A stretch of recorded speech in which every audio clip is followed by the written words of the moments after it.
Son günlər uşaqlar arasında mövsümi xəstəliklər müşahidə olunur. Virus sözünü səpki, qusma, ishal və halsızlıq kimi simptomlarla göstərir. Mütəxəssislər bildirirlər ki, bu hal koksasi virusu ilə bağlı olur. Mövcud vəziyyət azyaşlıların səhhətində ciddi problemlər yaratmaqla yanaşı, həm də onların dərs davamiyyətini aşağı salır. Virus əsasən uşaqlara əllər, oyuncaq, qab-qacaq və ya tənəffüs yolları vasitəsilə keçir. Məhz buna görə uşaqların əlləri tez-tez yuyulmalı, qablar və oyuncaqlar dezinfeksiya edilməlidir. Xəstə uşaq tam sağalanadək kollektivə göndərilməməlidir.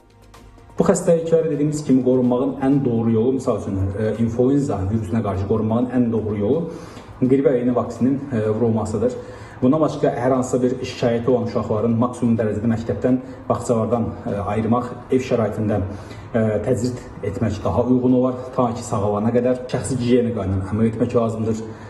Qoruyucu maskalardan, əgər xəstə hesab ediriksə özümüzü, mütləq qoruyucu maskaları taxıb da başqalarına bu xəstəliyin keçirməsi qarşısını almalıyıq. Bəzən valideynlər həkimə müraciət etmədən övladlarını öz başına, xüsusən də antibiotiklər verirlər. Pediatrlar isə bu cür halların əleyhinədirlər. Onların fikrincə, antibiotiklər yalnız bakteriyal infeksiyalara qarşı təsirli olur və düzgün təyin edilmədikdə uşaqların sağlamlığına zərər verə bilər.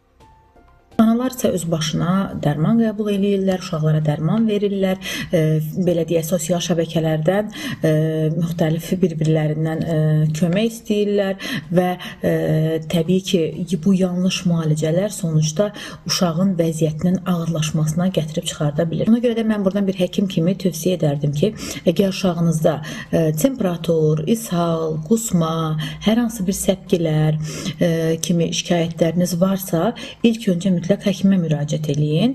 Əgər uşağın hərarəti uzun müddət aşağı düşmürsə, halsızlıq davam edirsə, nəfəs darlığı və ishal müşahidə olunursa, bu halda mütləq xəstəxana şəraitində müalicə aparılmalıdır. Əks təqdirdə vəziyyətin daha da ağırlaşması və fəsadların yaranması mümkündür.